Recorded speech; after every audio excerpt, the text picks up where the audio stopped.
Saya Yopi dari Jakarta Utara ingin menanyakan, apakah roh bisa dibagi-bagi? Karena dalam Bilangan 11 ayat 17, roh yang diberikan kepada Musa diambil sebagian lalu diberikan kepada 70 tua-tua Israel.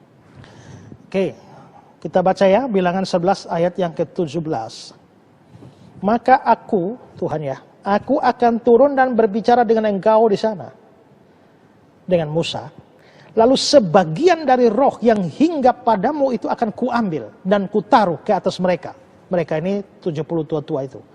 Maka mereka bersama-sama dengan engkau akan memikul tanggung jawab atas bangsa itu.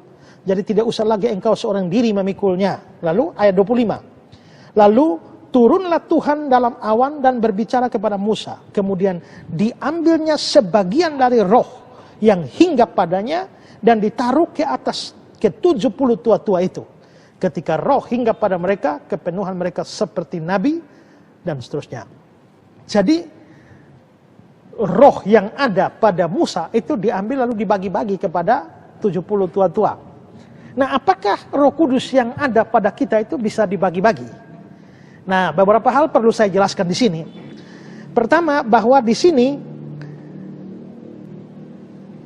kata-kata sebagian di ayat 17 tadi ya. Lalu sebagian dari roh yang hinggap padamu. Terus ayat yang ke-25, kemudian diambilnya sebagian. Ini kata sebagian ini muncul di dalam Alkitab Indonesia, tapi tidak muncul di dalam terjemahan-terjemahan yang lain. Ya, bahkan di dalam terjemahan Indonesia sehari-hari tidak muncul.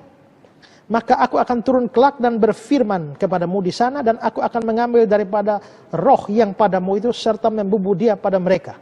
Alkitab terjemahan lama. Lalu 25, maka turunlah Tuhan dalam awan, lalu berfirman ia kepadanya, dan diambil Tuhan daripada roh yang padanya, dianugerahkannya kepada 70 tua-tua. Tidak ada kata sebagian. Dalam King James tidak ada.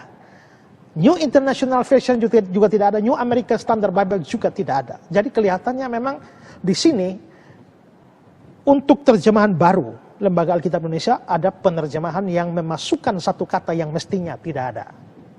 Ya. Kedua, mungkin perlu dipikirkan apakah yang dimaksudkan dengan roh di sini. Roh yang diambil dan dibagi-bagi. Apakah itu menunjuk kepada Roh Kudus atau menunjuk kepada suatu kemampuan yang diberikan oleh roh dalam pengertian karunia roh. Karena kita juga tahu bahwa kadang-kadang kata roh itu dipakai bukan sebagai Roh Kudus, tapi sebagai sesuatu kemampuan atau karunia yang diberikan oleh roh. Misalnya dalam Keluaran pasal 28 ayat 3. Haruslah engkau mengatakan kepada semua orang yang ahli, yang telah kupenuhi dengan roh keahlian, untuk membuat pakaian Harun dan seterusnya. Roh keahlian. Roh keahlian itu bukan berarti Roh Kudus, tapi maksudnya kemampuan dari roh. Sehingga mereka menjadi ahli di dalam membuat pakaian itu. Lalu Ibrani 2 ayat 4. Allah meneguhkan kesaksian mereka oleh tanda-tanda dan mujizat-mujizat dan oleh berbagai-bagai pernyataan kekuasaan. Dan karena roh kudusnya yang dibagi-bagikan menurut kehendaknya. Roh Kudus yang dibagi-bagikan. Nah, di sini Alkitab Indonesia menerjemahkan Roh Kudus. Tetapi sebenarnya bahwa itu dibagi-bagikan menurut kehendaknya, kita teringat bahwa kalimat seperti itu biasanya merujuk kepada kemampuan yang diberikan oleh roh kepada orang. Kepada seorang roh memberikan karunia untuk ini, kepada seorang roh memberikan karunia untuk ini, kepada seorang roh memberikan kemampuan seperti ini, dan semuanya menurut kehendaknya, kehendak Roh Kudus. Sehingga Ibrani 2 ayat 4 istilah Roh Kudus ini seharusnya itu adalah karunia-karunia Roh Kudus. Jadi kalau karunia roh yang ada di dalam Musa terus diambil, saya ingat ya tadi sebagian itu kan tidak ada ya. Kemampuan yang ada pada Musa untuk memimpin bangsa itu diambil lalu dibagi-bagikan kepada 70 orang. Kenapa tidak bisa? Ya. Tapi seandainya memang roh yang dimaksudkan di sini adalah Roh Kudus. Apakah ini berarti Roh Kudus bisa dibagi-bagi? Saya kira juga tidak menjadi problem. Kenapa? Karena Roh Kudus itu adalah Allah, sehingga dia bisa dibagi-bagikan kepada banyak orang tanpa kekurangan. Ya,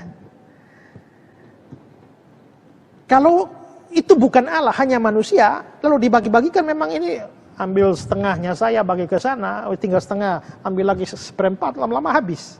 Tapi kalau Allah kan tidak bisa seperti itu. Ada seorang namanya Origen, ya, dan juga Theodore, itu memberikan ilustrasi atau gambaran semacam ini, bahwa misalnya saya mempunyai lilin, ya, saya mempunyai lilin nyala, lalu ibu datang membawa lilin, ambil api di sini, datang lagi dari sana ambil api dari saya, datang sana 100 orang mengambil api dari saya. Apakah api dari saya yang sudah 100 ini membuat api saya kurang? Sama sekali tidak. Ya, jadi api dari saya telah dibagikan kepada 100 orang, tapi saya sendiri tidak kekurangan api itu, bahkan ya nyalanya itu tidak berkurang sama sekali karena dibagi-bagikan. Nah, karena itulah maka kalau ternyata yang di situ itu adalah Roh Kudus, maka dibagi-bagikan kepada 70 orang pun itu tidak persoalan, dan Musa tidak akan kehilangan atau kekurangan Roh Kudus kalau ternyata Roh Kudus itu sudah dibagikan kepada 70 tua-tua itu. Ya. Ya.